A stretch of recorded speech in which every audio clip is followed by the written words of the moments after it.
welcome to the Interior Design Podcast. I'm Hayley Roy. I'm a commercial interior designer with a passion for creating beautiful functional spaces. Over the years, I've had the pleasure of working on a variety of projects and I've accumulated a lot of knowledge to share. To create this podcast for you, on most episodes, I've teamed up with my good friend, interior designer and architectural designer, Cheryl Sutton. She's not here today, but on other episodes, when we do team up together, we have very opposing views and it does make for some lively discussions. So check out those other episodes. I started this podcast because I feel strongly about interior design and the importance of educating designers. A lot of what you'll hear from us, you won't learn in a course. As designers, there's so much we need to know to do our jobs well, and we want to give you a forum where you can access the information you need wherever you are. Whether you're an aspiring designer, someone designing your own home, or a seasoned professional working in residential or commercial design, this podcast is here to help you improve and thrive. We're not about ego-stroking interviews with big names. Instead, we focus on practical advice that you can apply directly to your work. You'll learn about different products, their applications, and sustainability practices. Our goal is to equip you with the knowledge you need to excel in your projects. And remember, if it's not fun, we're not going to do it. So expect a bit of humour, a few swear words, and a few innuendos. Now, a quick note on production. We are interior designers, not sound producers. I am handling the editing myself, so please don't judge. Please be patient with me. I'm improving my production skills as the podcast progresses, but if there are any sound editors out there who would like to offer their services in return for a mention, please reach out. Thanks for tuning into the Interior Design Podcast. Today, our guest is Hannah Temple. I met Hannah recently on a yoga retreat. She inspired the hell out of me, and I want you guys to have a little piece of that. She's really, really passionate. She's a sustainability guru, and I have learned so much from her already, and I hope to learn a little bit more about her on the podcast that we're going to do. Hannah is the founder of the Teal Collective, and she's also a member of the Green Party.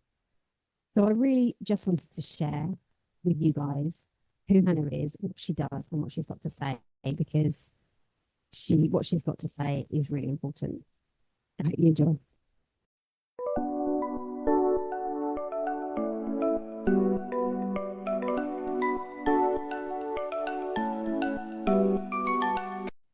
Hello.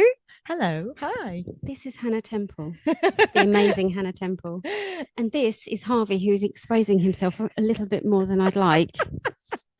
He's joining us for the podcast very today. Excited about our conversation. Anyone who's listening and not looking needs to go onto YouTube and see Harvey. Harvey is making his debut on the Interior Design Podcast today. And what a debut. Oh, he's beautiful, isn't he? Today, I'm joined by the lovely, amazing, beautiful Hannah Temple, who I recently met on a yoga retreat, the most amazing yoga retreat. Hannah is the founder of the Teal Collective. I am indeed. Tell us about the Teal Collective, Hannah. Oh, well, I also just before we start, want to say how lovely it is to be with you, having met you in a woodland near Bath not long ago, and just, yeah, a wonderful kind of serendipitous meeting. But also how wonderful it is to be here with you and with Harvey, who's lying here next to us in a very relaxed position.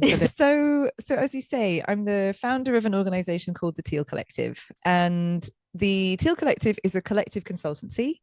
We specialize in helping organizations to learn from nature and to become really regenerative forces in the world. And I can say more later about why teal, if that's interesting, but maybe just as some other context in terms of some other hats that I wear that may or may not weave their way into our conversation today. So I recently had the honor and the privilege of being the Green Party's parliamentary candidate for the area where I live. I'm converted.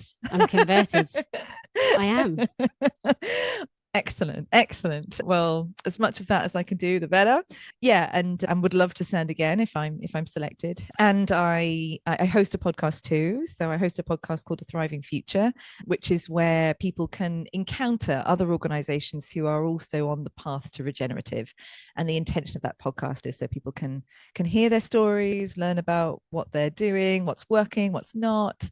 And finally, I'm part of and helped initiate an initiative called the Earth Funding Lab. So I know an amazing woman called Florence Miller, who is the director of the Environmental Funders Network. And so, as the name suggests, it's a network of funders, big philanthropic institutions, or also individuals, a real mix of people within the philanthropic space who want to see more action around the environment. And what she really noticed was that there was a real kind of, well, a lot of issues with the efficacy of a lot of the money going into environmental protection, and that lots of funders were working kind of in silos, not really connecting to one another, not working collaboratively, and also not working at a systems level, tending to kind of look at little symptoms rather than actually using their money and their resource to sort of try and shift the underlying systemic issues.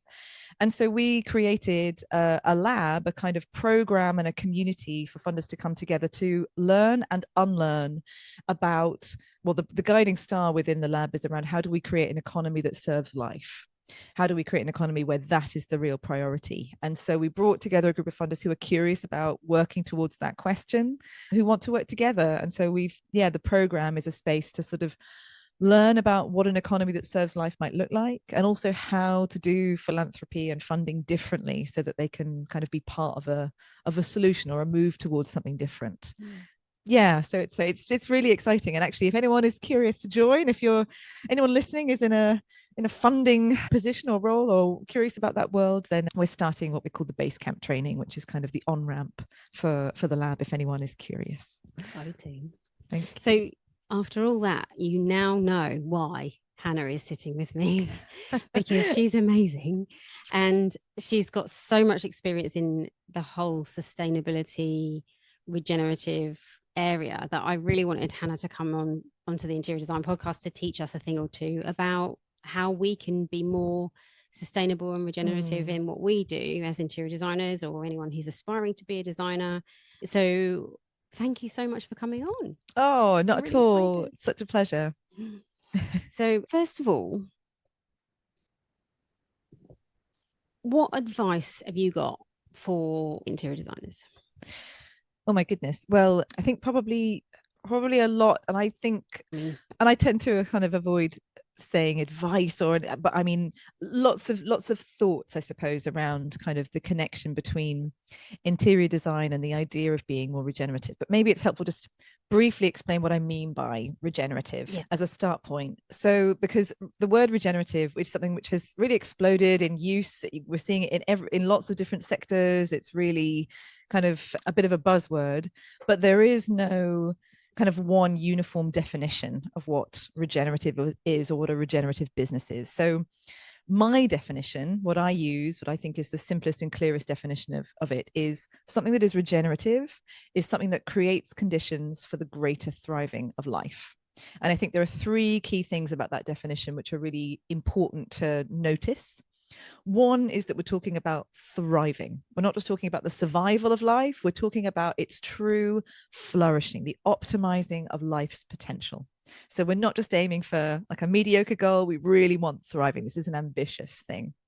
Secondly, when we talk about life, that's a really holistic understanding of life. So we're not just talking about humans. Obviously, we are talking about humans and all humans, but we're not just talking about humans. We're talking about all life on this planet, all of the animals, all of the plants, all of the bacteria, mycelium, viruses, all of the life on this planet. We're talking about life thriving.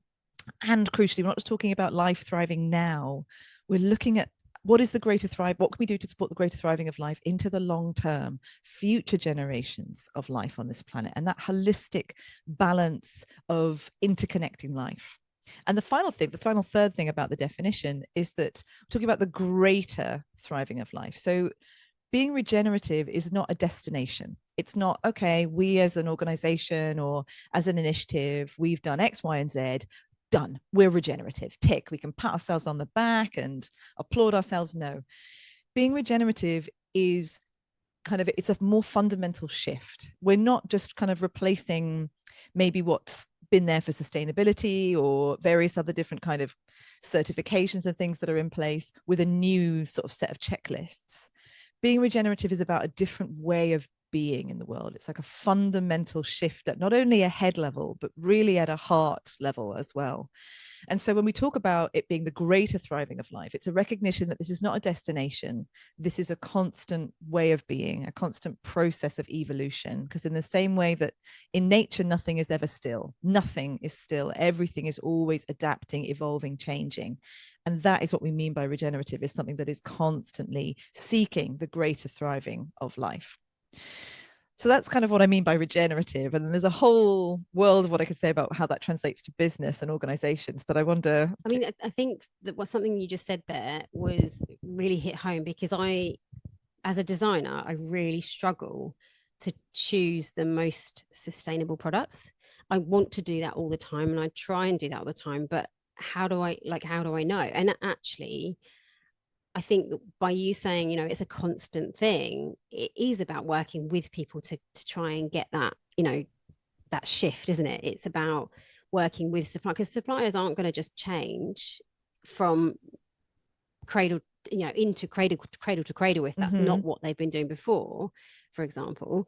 So if you are working with the suppliers and that you're looking for sustainable stuff, and you do choose sustainable stuff when you can, I feel like I don't feel so bad. Do you know what I mean? I constantly go, I don't know if I'm doing this right in terms of sustainability, Yeah. And I think the issue, like I say, is it's more of a systemic problem, because it should, in the same way as I don't think it's, right that any individual, when they go to the supermarket, is like, do I buy the organic apples or the local ones or the fair trade ones?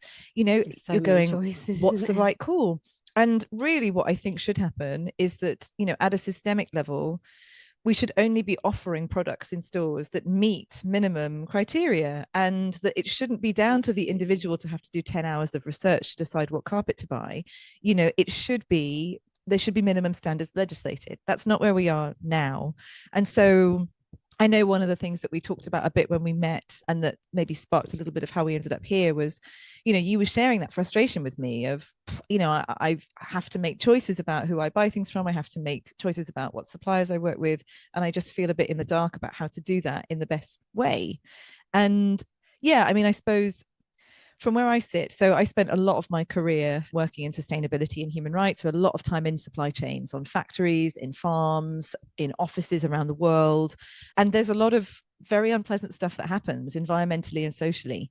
But there are also, I think, it's really important to remember that there are human beings at every stage of those supply chains. And I think what I ended up talking to you about in terms of I think one of the strongest ways to navigate, trying to have more sustainable, more ethical supply chains, is trying to build trusting, open, human relationships with your suppliers. Because if you're a supplier, often you're squeezed between a rock and a hard place in many different scenarios and contracts. You often have very short-term contracts, or you have very long lead times for when you get paid. And you often are, someone else's customer. So they'll be buying things from another supplier and another supplier and another supplier. And their degree of visibility on ultimately where things come from is often really compromised. So when they have their ultimate customer say to us, well, look, I'm only going to give you this size order, and I'm not going to pay you for another 8 months, but can you make sure that you tick all these boxes, please, and jump through all these hoops? What that does is that overly incentivizes the supplier to go, yeah, sure, I meet all of that. Absolutely, because that's the answer that they know you're looking for. They know that you as the customer just want them to say, yes, I meet all those criteria. Please, can we now get on and do the business? And so what that tends to mean is that all of the damaging effects in supply chains, most customers never even hear about. Never mind can be in a position where they can be actually supporting, where we can actually be changing the situation. The best thing that we can really be aiming for are relationships with suppliers where there is trust, where there's openness, where someone could possibly say to you, I know you want, this carbon neutral material, or I know you want this wood that comes from these sustainable forests, but the truth of the matter is that I'm buying it from these guys and they tell me these things, but then I've also heard this. And so I need your help, customer, to figure out what we do here. that's the place you want to be, where you actually have some idea of the scenario. Because I'm telling you now, whatever you are buying, there are issues. There is, unless you are buying something that is like made by your neighbor from, you know, materials that they are growing, there are social and environmental issues associated with whatever the things are, whether it's furniture, whether it's paint, there are issues. And so the most crucial thing is that we try and encourage a state where there's actually the trust and the openness to talk about those issues and to be able to try and navigate ways forward together. I think it's really interesting. While you were saying that, I was thinking about some of the suppliers that I've worked with massive corporations. Mm-hmm. One of my suppliers actually went bust because of one of the big supermarkets didn't pay them for a few months, or a lot more than a few months. And you know, it's the big corporations, isn't it, that are doing the worst damage. But we need some regulation, don't we? Yeah, absolutely. I mean, I do think regulation is a massive thing, you know, and certainly, you know, that's why the kind of Green Party and my work in regenerative business and regenerative organizations comes together, is because so often I see so many organizations who are like, I want to do all these things, but I don't really, it means I have to kind of go away and get a degree in whatever the particular thing is to be able to feel like I'm making a good decision. And it's putting me at a competitive disadvantage often, because I have no guarantee that other organizations are doing it either. And so that's why we absolutely need to see, and, you know, there's a myth out there particularly in government, that businesses don't want regulation. And in my experience of having worked with organizations for 13 years, they absolutely say, I would like a level playing field. Yeah. I want to know that my competitors have to jump through the same hoops that I do.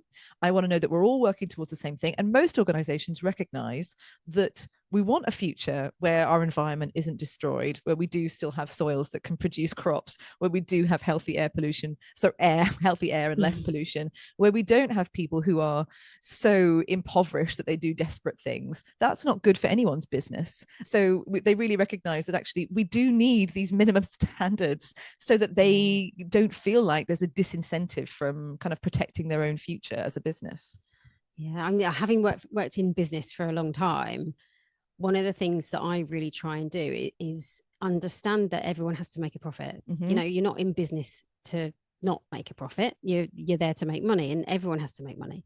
So, and when you get a client who understands that, everything becomes more fair. You know, and one of the things that in my younger years, I had people influencing me where, you know, you've got to screw down to the best price, and, you know, all the supply chain things, that the brutal supply chain things that happen a lot. Yeah. I was taught in that world, and I didn't like it. I was, you know, I stepped out of it because I was just like, oh, I'm not doing this. I'm not going to screw somebody, because they'll screw me back. And that's exactly what happened. You know, I ended up screwing someone down on price, and the quality was affected. Yeah. And that doesn't help anyone, you know. And so if you work together, and this is what happens when I manage a project, if you work together as a team and you respect each other, then you get a better product out of it. At the end, you get a better service. And that's the same thing with the environment, isn't it? Yeah, absolutely. You know, and as you say, the kind of the cost savings that you get through that kind of approach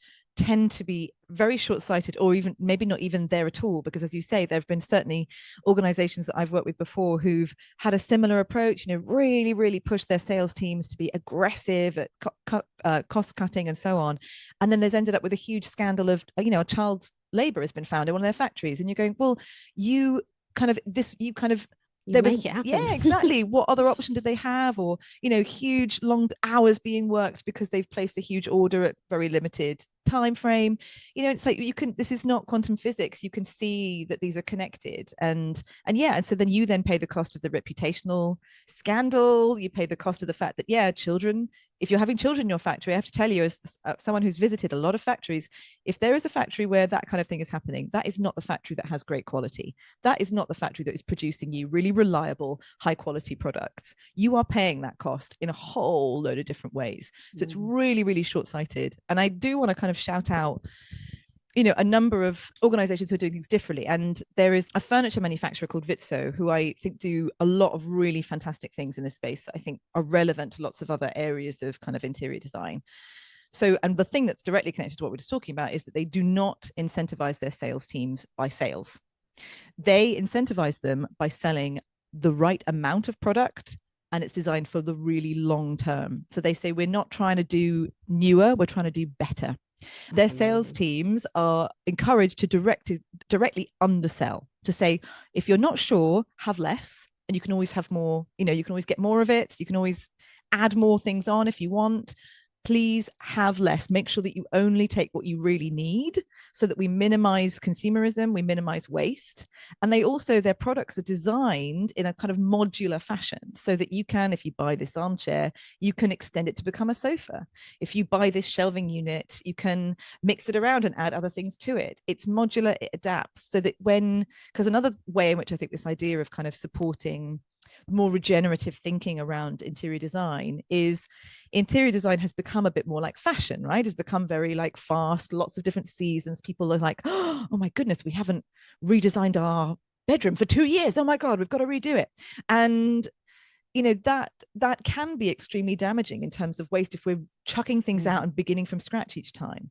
What if our interior design was really built around, how can we create spaces that are really adaptable, that mean that, okay, with just a few tweaks, you can get a completely different look. Okay, if we, you know, like in the same way as this manufacturer has done, how can I offer you a piece of furniture or whatever, a soft furnishing that has a whole load of different uses, has a whole load of different ways in which it can be updated in terms of the color or the look, without you needing to have a whole new set of resources and materials. And this business has demonstrated that that works economically for them, because the people, the word of mouth that they now have, because the quality of their products is so phenomenal, and people just love experiencing their furniture because it's so well designed. Where is this company? Vitso. They're actually now based in the UK, but their background, the main designer, who's amazing, he's come up with these fantastic principles for design. I think he was German. Don't quote me on that. I can send you a link. Yeah, I think there are so many ways in which kind of being regenerative really links into interior design. And sales is a massive thing, making sure that we're not just saying push it, get as much out as we can. One of the core principles of nature that I kind of weave into a lot of my work is optimization. Our societies and our businesses and our organizations are often geared towards maximization. How can we squeeze as much profit, product, whatever, out of this thing as possible? That tends to be extremely short-sighted, because that tends to push things to places where they become stressed and break. We've seen that again and again and again in financial crises, in what we can see in the natural world around us, whereas nature operates by the principle of optimization. How can as many parts of the system be thriving at the same time as possible? How can we have that holistic balance? How can people be well? How can they be operating in really lovely spaces? How can the people who work in their supply chains be well? How can the overall system be strong, resilient, and able to carry on for an indefinite future, rather than at the minute squeeze as much out of it for 5 minutes and then suffer the consequences afterwards? It's a crazy. One of the things that you said there about kind of saying, you know, only have what you need. I tend to be a bit like that with my clients when I go in, you know, go in with a full interior design proposal. And I quite often go, if you don't need all of this, don't have it. Like, I don't want you to have anything you don't want, you know? And I think when you behave like that, it actually builds trust, because I'm busy enough. I don't need all of this work. If you've got a massive project for me, great. But if you haven't, I'll find one somewhere else, you know? So when you have that attitude, people tend to be a bit more trusting. Whereas if you're kind of desperate to get the sale kind of thing, people tend to be like, oh, you know, what do they want out of me? Whereas if you kind of go, well, there's my proposal, don't have it if you don't want it, you know, only have what you need. Actually, that tends to build a better relationship from the beginning. And that's the same thing, isn't it? Well, I think you're demonstrating there that you have their interests at heart. You know, you are actually serving them rather than just trying to extract from them. And and then I think that, like, we would always say that, right? If anyone treats us in a way that feels extractive, you're like, oh my goodness. Whereas if someone's clearly there trying to support you, inquire about what you really want, then that's the kind of conversation you want to continue. Yeah, definitely. So what else are we going to talk about today?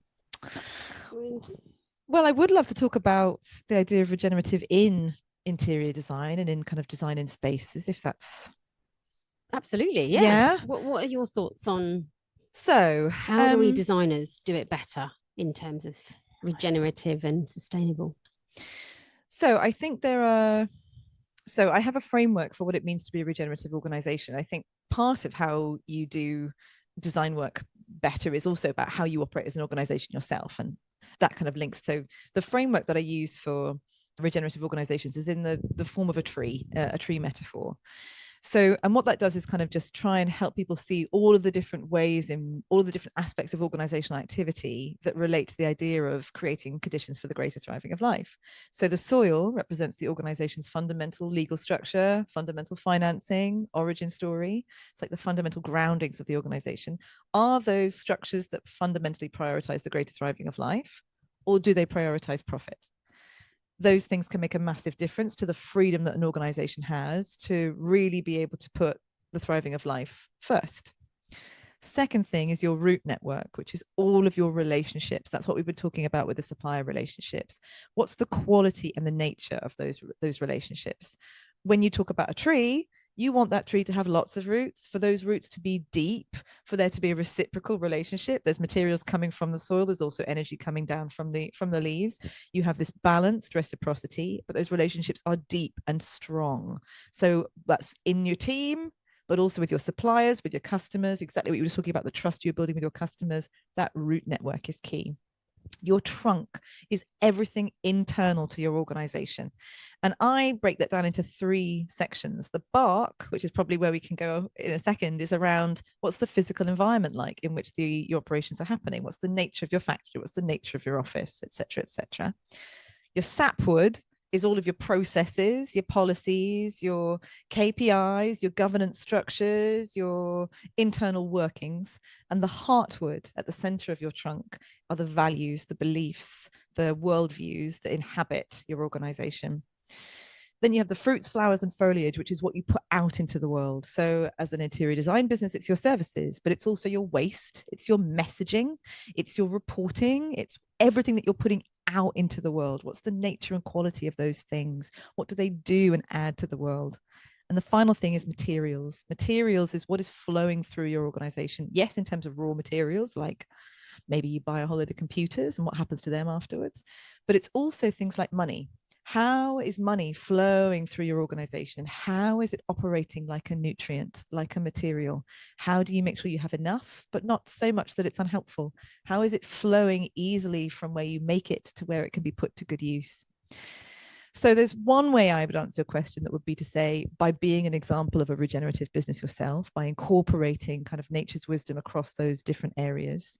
But I think to speak to the bark specifically, the kind of the nature of the environments that you create in your work, there's a lot that I kind of look to as sort of examples of more regenerative design. One of those things is, okay, are the spaces that you're creating allowing people greater connection to the natural world? Are there spaces for natural light, connection to natural materials, natural sounds? There is so much data which demonstrates that when people have access to the outside or to natural light, so in hospitals, for example, they require less pain medication, they recover quicker. When any of us spend time in a forest rather than in an urban environment, our blood pressure decreases, our cortisol levels decrease. There are huge kind of well-being benefits to being in connection with natural materials. That can be a cork floor, that can be plants in the space, that can be just big open spaces, there can be a water feature, just natural, those things that actually connect us with the fact that we are nature. That is a core thing in terms of well-being.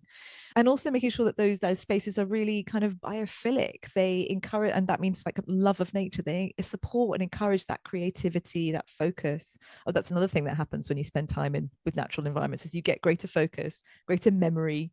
All of these things are amazing. And often if you're designing spaces where people want to be at work, you're at an office or a home office or whatever it is, like there are lots of benefits. Biophilic has been in fashion for a while and it's not going anywhere. Yeah. And I mean, we've just put some plants in our office, which are rubberwood plants, and they give out loads of oxygen and they just feel really nice as well. So, if you haven't got great ventilation in your office, having real plants that are going to pull in the carbon dioxide and kick out the oxygen is actually going to make you feel much better.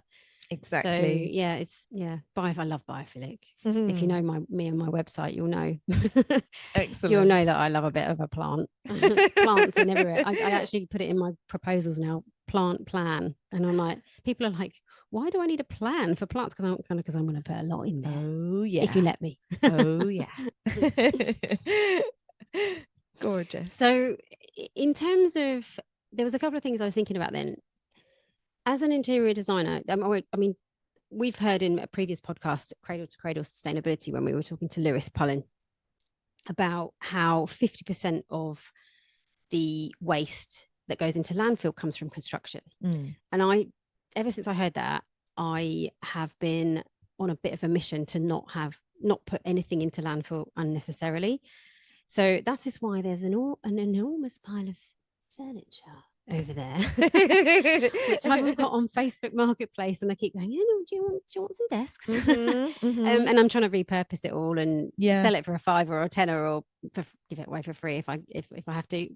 And try and just move that, because it came out of an office where the guy was going to put it in the skip, and I was like, no, you can't do that. Deliver it to my warehouse, and I'll get rid of it somehow. So there's that. The other thing as well is, what about waste? So as a designer, I have a lot of cardboard waste and things like that. So I recycle cardboard and plastic. And then I've got another bin, which is everything else.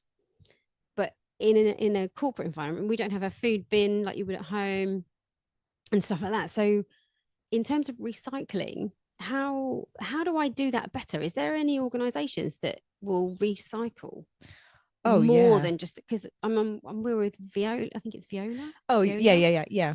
So absolutely. And you're talking about specifically like within your office, your like immediate operations. Designer, you've got rubbish. Where do how do we better recycle as a business? Because these guys are like, oh, that's all we do. We don't recycle food. Yeah, and most people won't have a choice over the kind of local authorities, choice of contractor for your waste disposal and things. So there will always be limitations to that. But I would say two things. So firstly, it's about the choices that you make initially, so obviously trying to prevent anything, because ultimately what we want to get to, and certainly again, if we look at nature, there's no such thing as waste. Everything that's produced forms part of a new cycle. And I know the idea of kind of circular economics and cradle to cradle, like these have become very, very popular and much more kind of more widespread. But absolutely, the idea of waste should become redundant. You have resources that change. Okay, so there was a desk. Now, what does it become? What are the different phases of the life cycle? Because there should be no waste. There is no waste in nature. Things just form part of different cycles. That's really what we want to aim for. Where we are now is so doing what we can initially to think about the things that we bring into our organizations, to sort of think, well, is this something that's immediately going to create a load of redundant waste? Is this going to be something that, like there's going to be a load of packaging on it that I'm not going to know what to do with, or this is designed to only last for 2 years, and so in 2 years I'm going to have this challenge, or whatever. The second thing is, yes, there are organizations who are set up to help you recycle things that are not traditionally recycled by major waste providers. So TerraCycle is terrible name, but TerraCycle is an amazing initiative. They tend to work at a kind of community level. So like where I live, we have in various different parts of kind of the town, there'll be places where you can take the things that you can't normally recycle. So things like toothpaste tubes or your batteries, although you can do them elsewhere. When it comes to things like your blister packs for your tablets and things, there are like different points, crisp packets, all these different things that typically can't be recycled. You can take them there. So I think depending on the nature of the waste, again, waste in inverted commas, but of the nature of the materials, the resources that you find yourself kind of not knowing what to do with, it would be interesting maybe within your industry to see whether there are specific places, like if there are things like, because again, furniture must be a massive, huge, a massive thing where there will be outlets, avenues for that.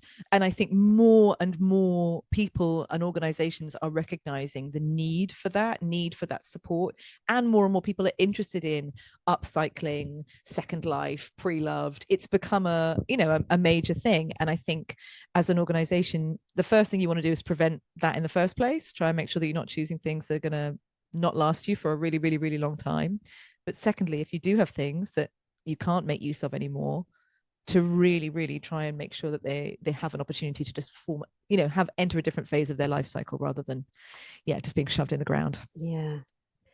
And this is the thing, is the thing about construction and interior design is you are kind of ripping it out and starting again a lot of the time. And I always look at everything from how can I recycle that? How can I reuse that? And then clients like, no, I've had that for 20 years. You can't reuse that. And I'm like, yes, you can. It's made of wood. Yeah. And it's fine. I just need to fix it up and it'll be, Mm-hmm. put a new upholstery pad on it. And, Yeah. that kind of thing. I think having that attitude with everything, because I'm a bit of an eco warrior when it comes to that. But it doesn't, if you were a designer who was making an awful lot of money out of selling furniture, then you're going to be less likely to behave like that. Well, so yes, I know. As I say, like examples like Vitso are proving that no, it really does. That is a short-sighted aim. And if you have a board of trustees, if you have a CEO whose fiduciary duty is to make sure that you're protecting, stewarding the interests of that business, acting in that way is not in the business's long-term interests. Because look around at what's happening to our forests, look around at what's happening to our oceans, look around what's happening to our societies. This is a really short-term ambition. And yeah, the kind of like, okay, yeah, we also have a duty to maximize profits for our shareholders. Yeah, you do, but that's completely in contradiction often to your motive to steward the interest of the organization for the long term. And so I would say that is the motivation, that you need to make sure, if you want to be a business at all, never mind a thriving business in 10 years, 20 years, 30 years beyond, you need to be shifting this perspective to say, okay, it's not just about maximizing profit now. It's about thinking about how we can be a legitimate, valid business that's really offering a service that people want and need. And hey, look, if you're doing your job, you're looking around at these trends. Oh, look at how well Vinted the organization is doing that's selling secondhand clothes. Look at how, and there's a Vinted for furniture, I believe. Vinteriors, is that right? Oh my God, I did not know about this. Vinteriors, that might be a place to get rid of your desks. Thank you for that. Yeah, like if you are a sensible business person, you are conscious of what's happening in the pulse and the trends around you. And this is only growing. People are saying, I don't want the things that I'm buying to make me feel terrible, to make me think that I am hurting people in other parts of the world, that I am contributing a whole load of pollution. I don't want to buy goods that are just I'm going to need to throw away and that's going to leach toxic chemicals into the ground. I don't want that. My children are looking at me and going, why aren't you doing things better, mummy, daddy? Everyone I'm speaking to is feeling that pressure, is recognizing that there is a responsibility for all of us, no matter what job we do, no matter what sector we work in, to be doing everything we can to try and support the greater thriving of our planet and all the life on it, the people who we know and love and all the people who we have yet to meet. Well said. I love that. I love you so much. Oh, likewise. This is why I brought Hannah on board. She's so passionate about what you're so passionate about what you do and you just live it. It's great. when Hannah and I met, we met and we were like, oh, hello. Sat next to each other at having dinner, eating our vegan food in our yoga retreat. And we were both like, oh, I've got a podcast. Oh, I've got a podcast. Oh my God.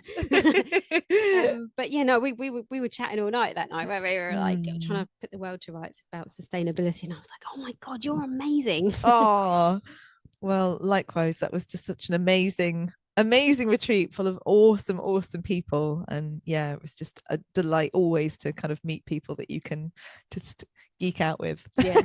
We did yoga last night. Hannah was like, I'm coming up to Essex. Can we do yoga and do a podcast? I'm like, yes, definitely. So what else have we got to talk about? So you are one of the initiators of the Earth Funding Lab. Can you tell us a bit more about that? Yeah. So the Earth Funding Lab comes from an amazing person I know called Florence Miller, is currently the director of the Environmental Funders Network. And as the name suggests, that's a network of funders who are passionate about trying to support environmental causes. But what Florence and many others have noticed is that the philanthropic space, despite the huge resource and capability that sector has, that even though a lot more money has gone into environmental causes, we haven't seen a kind of comparable impact. And there are lots of reasons for that. Partly it's because funders have been working in little silos on their own little pet projects and not connecting to each other. Partly it's because environmentally people tend to have been focusing on kind of symptoms rather than systemic causes, not really kind of working with the overall system. And so what she and a gentleman called Andres from an organization called the Bioleadership Project, we came together to sort of say, well, can we create a space to allow funders to operate differently? And the kind of guiding star of the lab, the Earth Funding Lab, is to create economies that serve life. So it's a space where we're bringing together funders of all different kind of colors and stripes to come together to say, well, how can we sort of learn and unlearn about what it means to have an economy that serves life, and about what it means for our own practice as funders to be able to try and bring that about. So I kind of lead one of the 3 work streams in that lab. And what does your day-to-day role in that look like? What are you doing? Well, so in that, I mean, it's a relatively small part of my day-to-day life, and the majority of my day-to-day life is spent on the Teal Collective and the clients that we have there.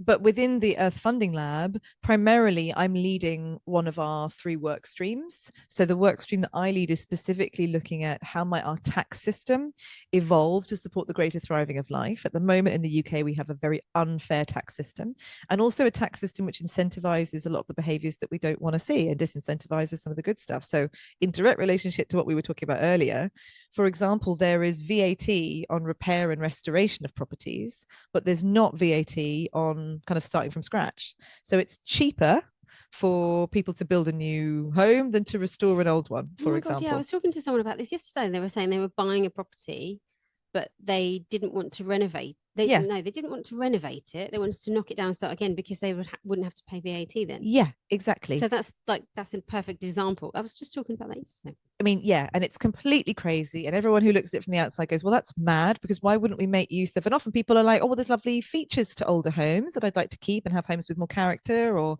and it's often much cheaper. Well, like you would think as an individual to be like, well, I'd rather kind of keep some of these things. It's certainly much cheaper environmentally to not use a whole load of new resources and so on. But yeah, at the moment, our tax system is completely skewed away from a lot of the things that we want to see. So the work stream that I lead is about helping these organizations to identify where are those little acupuncture points, i.e. where are the little interventions that we could maybe support as funders that could have bigger ripple effects into the broader tax ecosystem. So how would you get that funded? So the people in the lab are funders. They're representing philanthropic organizations with money to give away.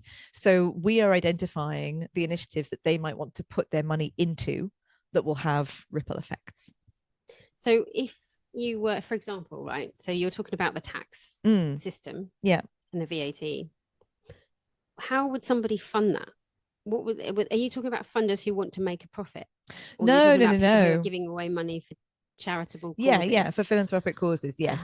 So philanthropic charitable, yes, is that what that means? Philanthropic means like for good, no profit expected. They often also have investment arms which will expect a return of some kind, but often they can do that in a more patient way, i.e. they can expect a lower level of return or over a longer time period, so they can invest in things different to say a venture capitalist firm or would do. So these people would fund you to do more research about VAT or to influence that? So the way it's been working at the minute is, so in my work stream, we collectively did some research. We invited a whole lot of speakers in. We did interviews to kind of give us a bit more of a connection to the field of organizations who are already working in the space of tax justice in different ways.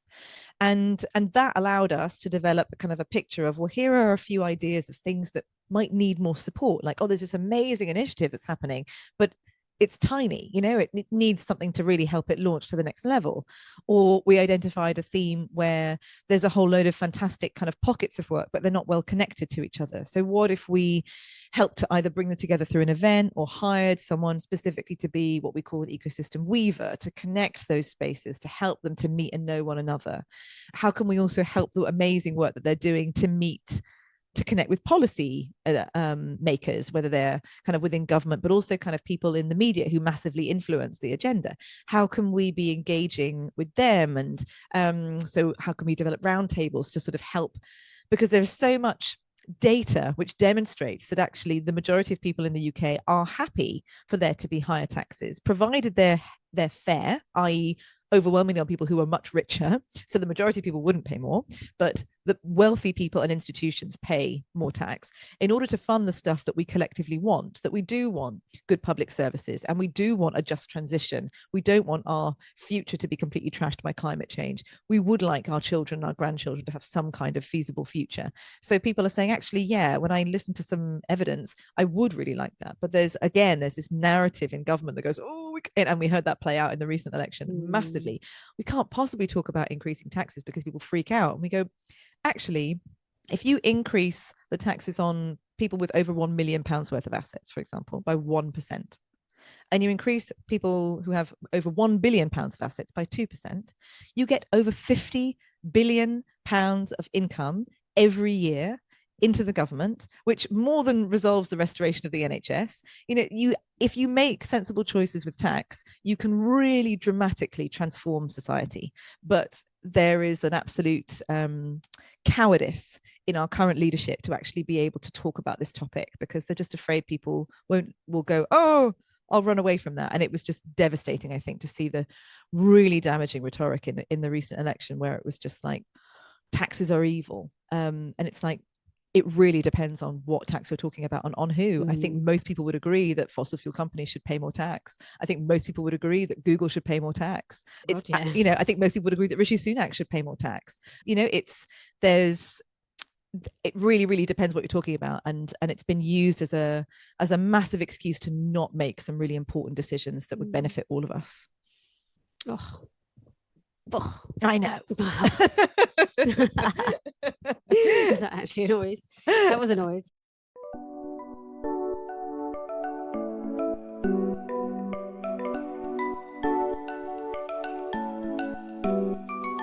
That was a nice little break. We just started going off on a tangent there, and we were like, we need to press record. Some good stuff. Cross my legs, I'm getting comfy now. Harvey's having a right cuddle with Hannah. He likes you. So nice. He knows that you're a super person. Oh, thank you, Harvey. So just to summarize, as a designer, if I was to say, make a point of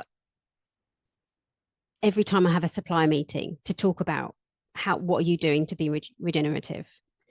What are you doing to be more sustainable?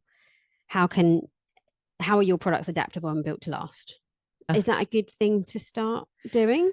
I think in terms of supply, I think asking questions is a massive thing. I think starting with that it's really important to you and that it's a key part of how you want to do business, whether you're talking to a supplier or a customer, is key. I think it completely then just sets the frame. And I think it's often really surprising. People have an assumption about what won't be important to people. They're like, oh, if I mention this, customer's going to think I'm barking up the wrong tree. No, it's been really interesting to me in so many spheres of life, when you've just gone in and been honest and said, this is something that I really care about, how many people have been relieved to have the permission to say, oh, me too. And I'm so glad that we can now talk about that. So be honest about it being a priority for you if it is. And I'd say, secondly, I would say be upfront about wanting to build long-term trusting relationships, to say, look, I want to build a relationship with you, no matter what that context is, that is not just about a transaction, that I want us to be able to be honest with you about the challenges that I have in my business and for you to have in yours. And you may not be able to say it like that in each meeting, but like you said earlier, to be cultivating intentionally relationships with customers where you can say to them, look, I obviously need to make a return on this, and that understanding is there, and where your supplier could say the same thing to you and go, if we do that, then we're going to have to cut this corner, and how do you feel about that?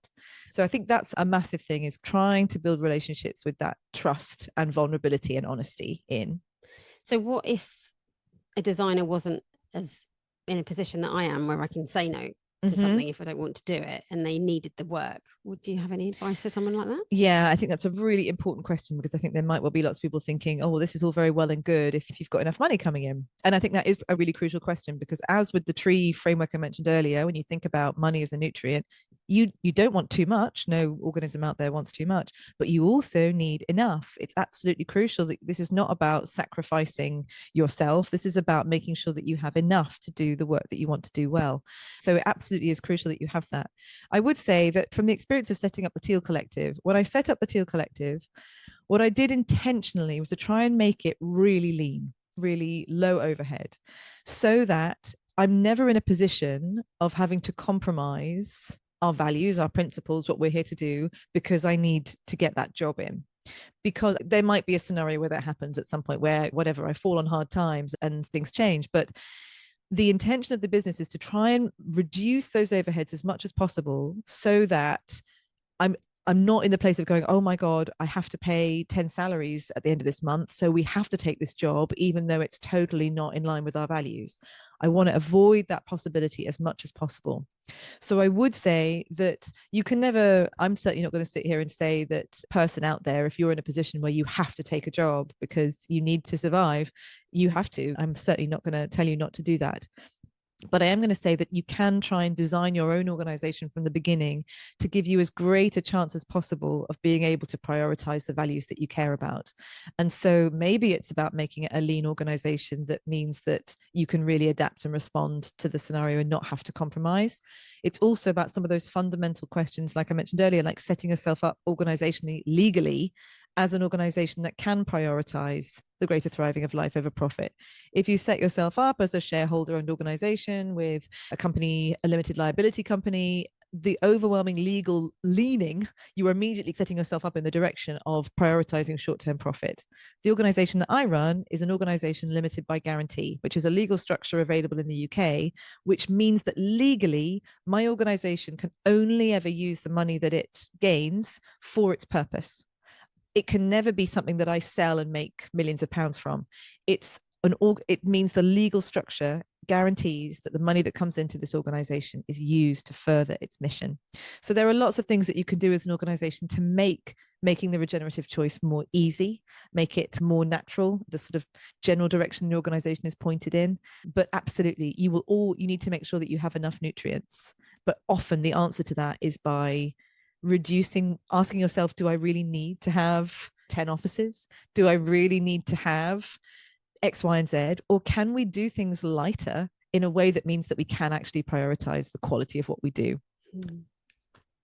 Yeah, I mean, just while you're saying that, I was thinking in COVID, we got a lot smaller, our business, completely restructured. And we're now a much smaller business in terms of people, but I subcontract out when I need to, and we're a lot more profitable, and we're a lot less wasteful in terms of the way that we work, because we've restructured and made it smaller. And that has put me into a position where I can say no to things. If I've got a client who's behaving badly or saying that they don't care about the environment, for example, not that anyone's ever said that to me, but I can say no to things and stuff like that. Yeah. So. And I think that's priceless, isn't it? Like that ability to be able to say we can act in congruence with our values. That's something that, how free is that? Yeah. And the kind of amount of well-being that brings is really hard to put a price on. I wouldn't be doing this podcast if that hadn't happened. Exactly. Yeah. I was curious about, having had this chat and thought about things in the way that you clearly have, I wonder, do you have thoughts for yourself, like experiments you're going to put in place in your own business, or things that you are interested to maybe try another time? I came up with an idea a minute ago when we were chatting, when we were supposed to be recording, where I think with the library, that we've got quite a large library with all different samples in, which I love. If anyone has listened to this podcast, they'll know I love my library. And I've decided to put a corner of the library to a sustainable corner. So any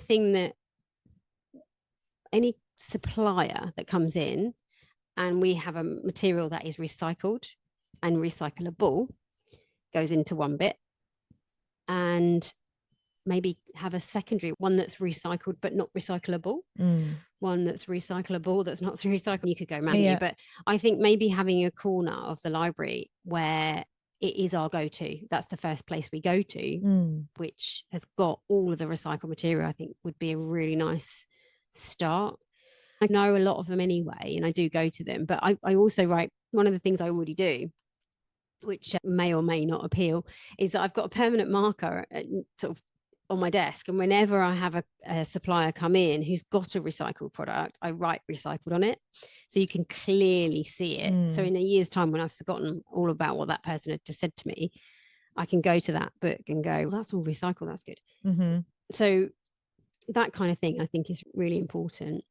But yeah, that's my take home on it of today. Yeah. I love that. And one other organization I haven't bigged up yet, which I just love to just throw in and as we come to the end, was Interface Carpets.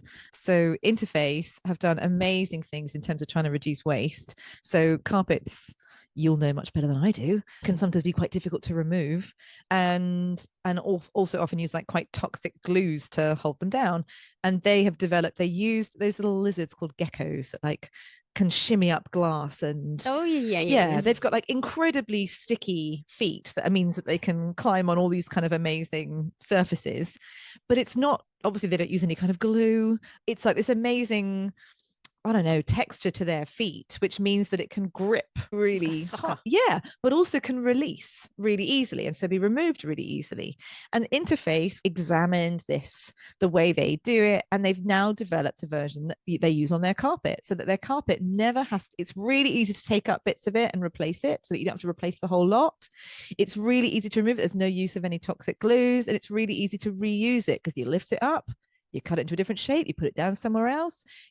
There's none of that kind of, in order to pull it up, we have to rip it into pieces and it becomes completely unusable. So they have done some amazing things in their design, which have been totally about looking at how does nature operate? How can we use more of that inspiration in what we do? And I would just encourage any designer out there to just be thinking to yourself, and like I would say the ultimate practice, and I do this in my own business, whenever there's like any different challenge that comes up or a new question I'm grappling with, my first thing is, what does nature do? Go outside, have a walk around, and be like, when nature has this problem, whatever it is, what does it do? What happens? There's actually an amazing website called Ask Nature, which you can actually type your question in and it will tell you like, this is how nature responds to this if there's a precedent. Yeah, that is just the ultimate source of inspiration. When I talk about what it means to be regenerative, creating conditions for the greater thriving of life, the great news is we already have the world's best teacher, because nature has been creating conditions for the greater thriving of life for 3.8 billion years. We have all the wisdom, all the answers that we could ever need. We just need to learn to listen and to use it. So I think it's actually a really reassuring thing to remember, that when you're grappling with something and it's, how on earth am I going to do this? So often the answer is just like under our noses if we learn to look. Well said. I just want to say thank you so much for coming in. I really appreciate it and respect your time for coming in and doing this, because I know you're a very busy lady doing all the things that you do. And I really appreciate how you've taken the time to want to educate designers as well. So thank you from our community, because I'm sure everyone will have a take home from this. And thank you for coming on. Oh no, Hannah Temple. Oh, thank you so much for having me. I want to make a round of applause. The amazing Hannah Temple. I'd be bowing to those of you not watching, but thank you so much. Such a joy to be here with you, with a friend. So lovely. And I've actually just remembered one last shout out, which is just on the point of designers.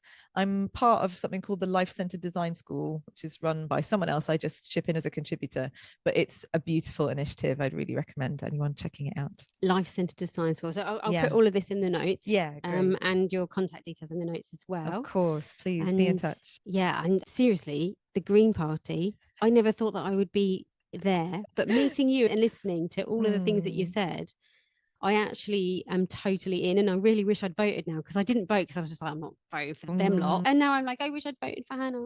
Oh, green. That's just amazing to hear. I do think things are really changing. And I certainly had never had any interest in being a politician ever growing up, but I just, like we talked about earlier, legislation and regulation has such a massive impact on our lives and our jobs and every aspect. And it just seems to be pointed in just the wrong direction. And I think I just got really sick of waiting for better politicians to come along, and just felt like if we want things to be different, we need to use every channel available to us. And so if you are curious out there, get involved, find your local parties, get involved in it. I would just really recommend it, and make up your own mind about what's right for you. Just so you know, the day after I met Hannah, I told her that I think she should be the Prime Minister. And I genuinely think that. I think she would be amazing. Just saying. I'm going to leave you with that. Right? It's on the record now. Thank you for listening to the Interior Design Podcast. See you next time.